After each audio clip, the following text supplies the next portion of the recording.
Welcome to the Nickolas and Natali Show, where we chat with entrepreneurs, experts, and entertainers to help you live a more fulfilling life and take your business to the next level. Today, we're chatting with Jason Watson. Jason Watson helps business owners to exponentially grow their businesses without working more hours, technical skill, or large marketing budgets. He's a masterful copywriter and offer builder. This episode will be completely uninterrupted. I'm talking absolutely ad-free, but the deal is, if we're going uninterrupted, before we dive in, please leave a 5-star review on Apple Podcasts and Spotify and share this episode with a friend that you know would benefit from it. These shares and reviews help me reach out to guests, which in turn will bring more value to you on how to live a fulfilling life. Riddle of the week: what did the janitor say when he jumped out of the closet? Stay tuned to the end of the episode to find out. That was the intro. Now here is the episode. I am excited to have you on, and here's where I want to start. After 8 years, you can tell me what's true and what's not true. After 8 years of grinding it out, you became a high-level accountant and got a prestigious job that took you from South Africa to the Netherlands. And I've heard you reflect on this job, saying that at times what you wanted was a lot of achievements. You know, maybe that office in the skyscraper at the top. You wanted your parents to be proud of you, your friends to envy you. But then the work-life balance became something that you didn't want. What was life like while you were working at this accountant job? For many of you know PwC, but basically it was audit. So for those of you that don't know audit, you're basically the financial police, right? You're basically, people don't want you to be there. You're kind of forced to be there.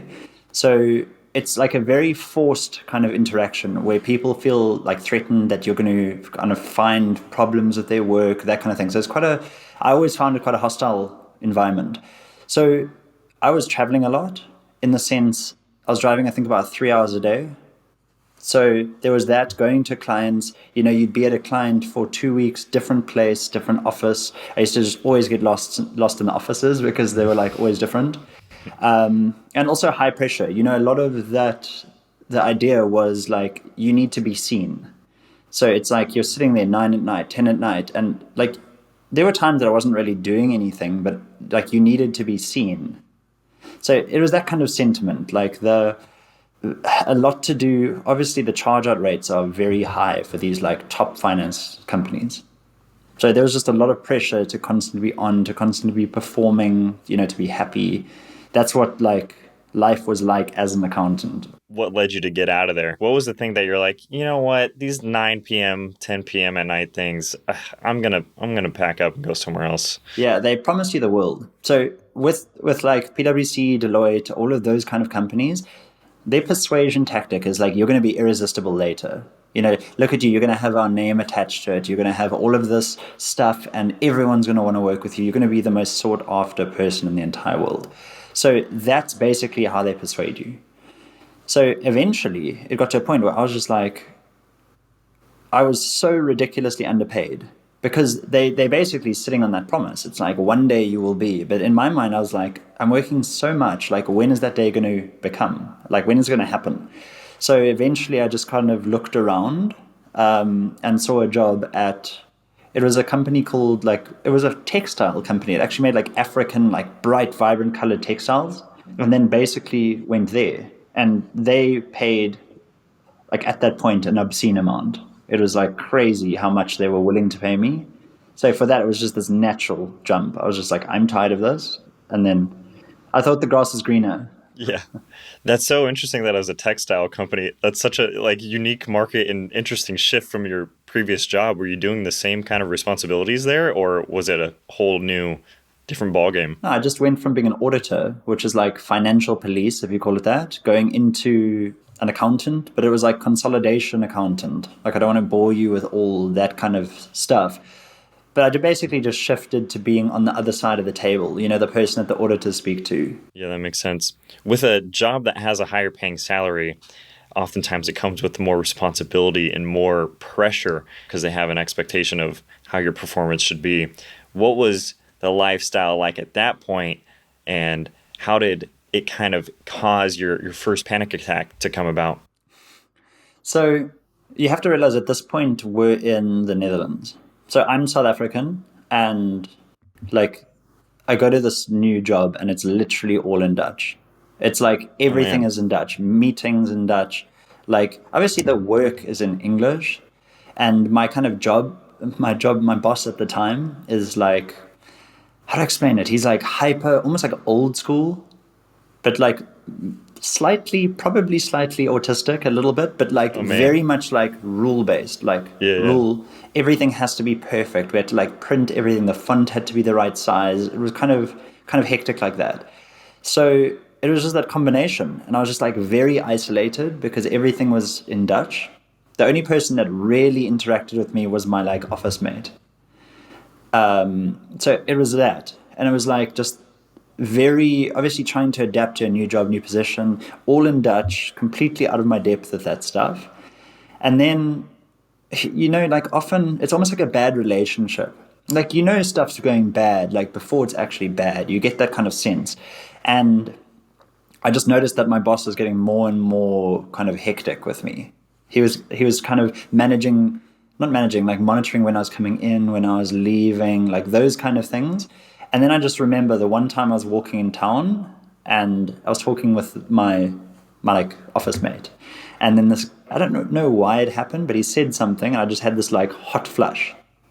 And I literally I've never been someone to have like panic attacks, if you call it that, but I just had this hot flush and I was like, everything was spinning. I had to like sit down and I was just like, it was just this big amount of pressure. And then on top of that, it was just like, I knew stuff wasn't going right, if that makes sense. Like something was glaringly wrong and I wasn't in the right place. And that's what happened. Were you able to put your finger on outside of the relationship forming between your boss and you and like the over micromanaging, but like, was it one of those things where you're like, I know this is wrong, but there's not a solution in sight. You know what I mean? Like maybe that's like part of the hot flash is just like, dude, I have to do something. I just don't know what it is. Was it something along those lines? At that point, it was like, I'm going to be completely honest. This is probably like 4 months in. I was like 4 months into this job. So at that point, when I was still in that kind of corporate mentality, it was like, this is going to destroy my CV. Like the next person I go to, I'm like, if I leave within 6 months, then I'm like they basically going to ask, obviously not destroy, but they're going to ask the question, like, why are you leaving after 6 months? Like that kind of idea. So there was that. Plus, it's a very, inbred kind of environment. So like the partners at the accounting firm were friends with the directors at that company. So I would see the partner and they'd be like, how's it going? And I just didn't want to be that person that was like, it's terrible. Like, and you left after 4 months. So there's that stuff. So my idea was just like, maybe I'll end up liking it. I don't know. I was like, the money's good. Maybe I'll end up liking it. I didn't have a plan. I guess that was part of the problem, maybe. You're a silent sufferer is what was happening too. You're isolated, just taking on all of this junk. The next thing happens is they give the old boot. What did getting fired mean to you? At the time, it was terrible. Like, funny enough, the worst part was I actually, like, they called me in, what is he, a finance director. He calls me in and he's like, are you happy? So I was like, yeah. Oh, man. Oh, man. Avoiding avoiding conflict. So I was like, yeah, it's going pretty. I think I'm doing well. I go on holiday. I come back, get called into the office, and he's like, oh, yeah, so we're terminating you, basically. So I was like, okay, what the hell is going on? But so he's basically like, yeah, so we don't have to, you've been here such a short time that we don't actually have to pay you anything, like severance or anything. It's been such a short time frame. So I go and I phone a lawyer. I go back to my little desk and I phone a lawyer and I'm like, what is going on here? Because this director is saying, you've got no legs to stand on. Like, you are some foreigner, no one cares, like, you don't have rights. But then the lawyer's telling me, like, you have all the rights. Like, you could lose your visa, you could lose all of that stuff. So I was super stressed. I was like sweating profusely. So I go back to this director and I'm like, look, this is not personal. Like, you seem like a good dude, but this is not personal. So my lawyer says I have a lot of rights right now. So I think I'm going to go home and think about this decision. And now this is the end of the month. So technically, if I thought about it for that weekend, then they would have had to pay me an entire month extra salary. It would have dragged over. So I was like, or you could incentivize me to sign it now. So, yeah, so I just said to him, and this is what the lawyer told me. So basically, she said to me, like, either they have to, you can say no and you don't sign it, but then they have to build a case. Because it's like unfair dismissal if they don't. So you have to build a case, say I'm incompetent, all this stuff. Or they can just incentivize you. So I just said, double the amount of leave you give me. Like, it was garden leave, paid leave, basically. Double that, plus, I don't remember what else it was, but it was basically 2 months of like the salary. So I basically said it, and he was like, hey, let me speak to my lawyer. He called me back and he was like, okay, let's do it. And then I signed it. The worst part was telling my parents. It was like, my mom was like, what the hell are you doing? Like, that was her response. And I was just like, I'm such a failure. But in the end, it was a gift. It was like such a gift, all of this. Yeah, I mean, look at how things ended up. It seemed like it was meant to be. I love the negotiation move you had on that, because I think a lot of times it might have been easier to like roll over and just be like, you know what, fine. But I love that you called a lawyer, and I love that you came back in and you're like, hey, you got to give me something before I'm going, because it's just not, it's not right. It's not just. I think it's a baller move. A baller move. It's the lawyer. Well, I I'm was happy you stressed. called. That's why it's like when you say to someone like, no offense, but it was the same kind of thing. I was like, look, like, there's nothing personal. Yeah. But the lawyer told me to do this. Yeah. Yeah. He would have done it to me. He was dicking me over, so I actually don't feel bad. Yeah. Yeah, exactly. I mean, trying to kick you to the curb. This is what I got. The firing happens. I'm happy you got something on the way out. That's good, because it sets you up. You have 2 months of leave. Your visa is still counting down, though. And then possibly from the influence of Kevin David and Russell Brunson, you start selling gadgets online, and then you start a Facebook agency. Talk me through this next phase of failed businesses, up and down, trying to get them off the ground, and this next phase post-firing. So this is something that, if I look back, it's something that I've always been trying to do. So I initially started with like selling slippers. For whatever reason, I decided that's slippers, but I'm talking like novelty, like bear print, like bear claw slippers, like dog slippers, that kind of stuff. So I tried doing that initially in South Africa. This is like a long time ago. And I just stumbled into hurdles. Like, I found out that you needed to buy, they were like minimum order quantities. So you'd order from China to have to get 1,000 medium Yoda slippers. And like, I didn't want to turn my house into a factory, into a warehouse. So I decided not to do that. So then I converted to yoga pants. But then I was like, who the hell knew that yoga pants are see-through if you bend over? So like, I don't know this stuff. So I end up that's failing, right? And then I'm like, I don't know what I'm doing is the honest answer. I'm like just throwing random stuff out there. So it's always been a thing. You know what I mean? It's like being this trend that I've tried over and over again. So I'm fired now. I've got 2 kind of months where I literally can't get a job. Like, legally, I can't get a job. So with my personality type, I get bored like super quickly. So 1 week of me sitting watching TV, I'm just like aching to do something.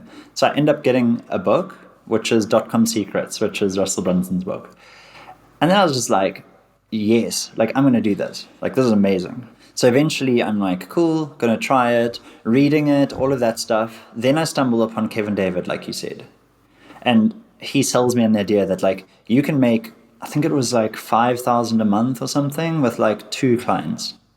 So I was like, hell yes, I'm going to do that. Like, this is amazing. It's like replacing my salary from PwC or whatever. So I end up doing that. And I just started like cold calling people, like phoning people, random people. Boy. Yeah. And I was embarrassed. My sister was visiting at the time. And I went to the other room because I didn't want to hear her to see me getting rejected on the phone over and over again. So I probably phoned like 20, 30 people, started doing like cold messaging, just anything. And I eventually got this woman called Oksana. She was like this personal trainer. And then I did it. So I like ran the ads for her. She got like 15, 16 leads in like a day or something, 2 days. And I was just like, yes, I'm like a wizard at this. So I'm born for this, baby. Yeah. And then none of them turn into clients. And then she's like, oh, we need more. And she's got budgets of like 20 euros, like 10 euros, like nothing basically. Yeah. And then I launched the ads again and it's like crickets. There's like nothing. So I was just like, oh my gosh. Okay. So end up getting another client, which is like some insurance person or something. And they blatantly know that I don't know what I'm doing. So they're basically telling me to do stuff. So I do that. And eventually I get phoned. And this is weird. Like I get phoned a little bit like a few weeks later. So now at this point, I'm probably making around about 600 euros a month doing this. And then I get phoned by Oksana, who's the personal trainer, and she's like, I'm pregnant. So like I can't pay you anymore because I'm having a baby. So I was like, oh well damn. Then the next company phones me and they're like, you we're having like issues. Me and my partner having issues. So like I'm leaving the company. So like you need to ask him if he's gonna continue paying you. So at this point I was just like, okay, well I just lost all my income again. And I'm sitting there and I'm just like, okay, I don't know if this is right for me. So I'm in talks with this other dude, like a gym owner. And eventually I was just like, hey, I'm not actually doing this. And that was the end of my kind of Facebook ad thing. I don't know why I stopped. I just felt like I didn't like it. Like looking back on it, it was probably, I was just like growth pains, if you call it that. And that's when I was like, okay, cool. I'm going to make a course. So because Russell Obvious sold me. next step. I don't know what I'm going to do, so I'm going to make a course. So I basically went and prowled on YouTube, and I went all over and like prowled around Facebook groups, and I found like strategies, like all these strategies for getting clients or whatever. And then I also took some that Kevin taught me, and I was like, okay, cool, I'm going to make this thing about how to get clients. I'm basically going to document my process of getting clients and turn it into a course. So I do that. It takes me 6 months, probably 7 months to make the course, okay? And then it's like the big day. I'm like, I've got a Facebook group. I'm literally like cold messaging people to get in there. Like, I keep finding sleazy messages now that I'd sent back then. Like, Oh, man. and I'm just so embarrassed. And then I do this launch, but it's like a really bad launch. I do this post, and then all I see on it, no sales, but it's like my mom being like, I'm so proud of you, darling. Like, Oh, no. yeah. And then I go and I'm just sitting there and I'm just like, I'm such a mess. Like, why can I not sell anything? So that's what happened with the course. The course, it was like 7 months basically of my life. And then this is the point where I was like, I knew I needed to set it with a webinar, but I like just didn't know what the hell I was doing. I'd made like 3 webinars. I didn't have any money to spend on testing at that stage. And then, so I reached out to Joel and basically tried to hire him. So if the people don't know who he is, he's one of the like top webinar experts in the world, basically. He's the guy, a lot of people, I don't know if they know who Russell Brunson is, but he's probably the most like stereotypical internet marketer guy. But Russell Brunson sends his private clients to Joel. It's a big deal. Yeah, huge deal. So yeah, so I try to hire Joel, and Joel basically tells me, it's 5,000 for me to look at it. Yeah. So I've got like 300 in my bank. I'm like, should I sell my investments? Looking back, it was a turning point because it was like, are you messing around or are you actually serious? So I made the decision. I was like, screw it, I'll sell my shares. So I get Joel on the phone and he's like, dude, you should not sell your shares. Like, you should not do it. And he downsold me into his course. Yeah, so... You were all in. I love that. You're like, I have to do this. You're all in. Yeah. No, I was 100% in. And then I go in and I try and hire Joel. He downsells me, end up buying his course. So now I think I borrowed money from my girlfriend or something, but she was like paying rent. She was supporting me. She was doing literally all of that. She's an absolute star, by the way, for that. Yeah. So I look on Facebook. So I go through Joel's course. I'm like, this is amazing. And then I look and the dude's deleted me off Facebook. So I was just like, this Joel. guy. Yeah. I was like, this guy dicked me over. Like, he just used me for my money. So I was like, screw this. So I added him again as a friend. And then, like, I messaged him. And I don't know if you know on Facebook, but if you're not friends, it goes to like a spam filter. So I replied to his email, his like agency email that says, like if you apply to work with him, it's basically like a high ticket sale. So like I applied to that. So it looked like one of his private clients Or like, I Coming replied in. and yeah. So what I did is I made summaries of his course. So basically, I was like checklists, all the stuff that I struggled with, like a checklist, email stuff. I was like, I struggled with the emails. So like, here's an email campaign that you can use and you can get like affiliate sales for it, like all of this stuff. And I sent it to him. And then it was like, oh, he replied and he was like, oh, thanks, dude, you're a rock star, basically. And Very then cool. nothing. And then go away, please. Very Yeah. nice. And then, Very nice thought. and then literally nothing. So I was just like, okay, well, that didn't seem to work. But then a few weeks later, I had a call with him because it was part of the sale. Part of his offer was to have a call. So I'm sitting there and I'm like talking on the phone, like, Joel, I don't have any money. Like, I don't know what to do. I don't have any money. And I don't know what to do. I really want to figure this out. Like, do you do mentorships? And he's like, what do you mean? And I was like, well, I want someone to take me under their wing and like show me how to do this. So he says like, oh, yes, I do. And that's the end of it. He's like, oh, this is how you update your presentation, do whatever. And then, so he basically says like, what are you going to sell?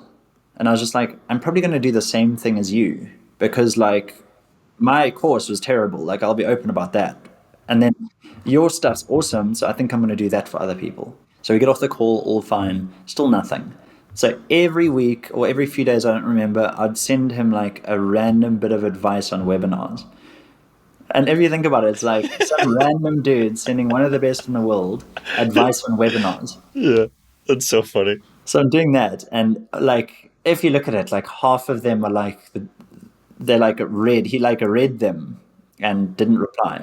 And, it's just like that persistent, like, like constant messaging.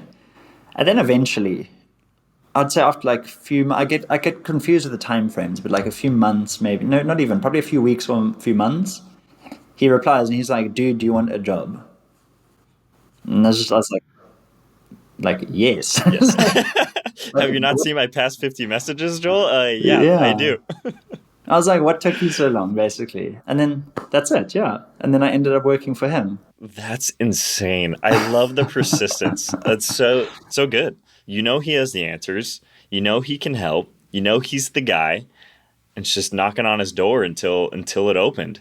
What did it turn into? I mean, let's fast forward a little bit. Now you guys are working as a partnership. Like this isn't you took over his copywriter's job after some time. You wrote for his partner for a while, and then there was a shot where you could compete with his current copywriter and you beat him out, something along those lines. Tell me the progression of the relationship. Yeah, so I ended up just writing for his agency. Funny enough, the first presentation I wrote ended up doing like 200,000 a month or something for this guy. And That's I did so wild. Yeah, and I look at it and I'm like, wow. Like, but I literally copied Joel's. Obviously, I didn't know what I was doing at the stage. I like copied his presentation and just like changed some words. So there was that. But like that was, looking back, was probably luck. Like I didn't really know what I was doing. But that was the thing that gave me the shot because there were two people. Each of them were writing a presentation. It was me and this other guy. And then, I don't know, guess mine was better for whatever reason. So ended up in his agency, probably 50 projects in. So I just write, get reviewed, whatever. Then eventually, there's a guy called Stefan Georgi. He's known as one of the top copywriters. But basically, I was like, okay, so I'm going to get mentored by this guy now. So I go, and it was like $15,000 for a year. And at that point, I'm making about what I did at my job at that point. So like 15,000 was like a big deal for me. That's like 15, 30. It's like a third of my annual salary. Yeah, dang. So I was like, okay, cool, I'm going to do that. So I ended up doing the I love it. mentorship. And then now I've got all this savvy copywriting stuff from this mentorship, all the templates, all of that stuff. But like, I've got no one to write for. So I said to Joel, I'm like, dude, I want to write for you. And then, I mean, we would talk like intermittently because like now I'm kind of in his team, so he kind of has to talk to me. And we go intermittently and I'd be like, cool, let me do this. Let me write for you. He was just like, no. And he said no probably like 3 or 4 times. And then eventually he was like, okay, here's a sales letter, review it. So I go and I review it and he's like, I like your comments, you can write it. And then eventually I wrote it, and I ended up beating his in-house writer. It's a guy, his name is, I'm not going to mention his name. But so I ended up beating him. And then Joel's like, oh, cool, here's another one. So I do like another one, fine, great. Then he gives me kind of upsells. For people that don't know what that is, it's like the second thing you sell them. Then that upsell was his highest performing upsell he's ever had. Wow. Yeah, so then he kind of like paid attention, I think, a little bit. And I ended up doing that stuff, just like writing. I ended up writing like quite a lot of his sales letters. So yeah, his book, like stuff like that. And at that point, like his clients that I was talking on the phone with, they were starting to pay attention as well. So I was starting to get like other kind of jobs, stuff like that. Started writing for another guy called Jose Pena, who's a very well-known, he's like very well-known entrepreneur, like Instagram guy. Writing for him, and then I just basically kept talking to Joel. And it's been a friendship that's like, seems like it kind of has formed. And then now there are talks of like partnerships together. He's involving me in other businesses, stuff like that. So it feels like it's transitioned from like, hey, you're my writer, into like there's a direct incentive to do well. It's not like, here's some money for a project. It's now like more profit share, more that kind of direction. I like those types of structures too, because it incentivizes everybody to perform well. And I think something that's apparent in your story is like your skill set is growing every time you do it. The more trust that Joel has been giving you over the years, it's like not for no reason. You know, it's because the skill set's getting better and you're providing those results time and time again. It's pretty cool. It's so funny. Like you see a lot of the advice. I mean, I want to say copywriting, but it's with anything. It's like, practice each day. It's like, do a few hours each day. I realistically work probably 10 hours a day. Not Saturdays and Sundays, but realistically, I would write regularly 10, 11 hours a day. So I look at this advice and I'm just like, what is that? Like, it's like, yes, if you want to be possible, if you want to be like, okay. But I'm like, if you're looking to be really good at something, like there's physically zero chance that you could do it for 2 hours a day and get there. Or maybe you would, but it would take like years and years of your life. If you want to be exceptional, amazing, the best, it's like putting in the hours. Like there's no excuse for putting in the hours. Yeah. I mean, that's something that I've lived by literally like constantly. Like it's at like 1%.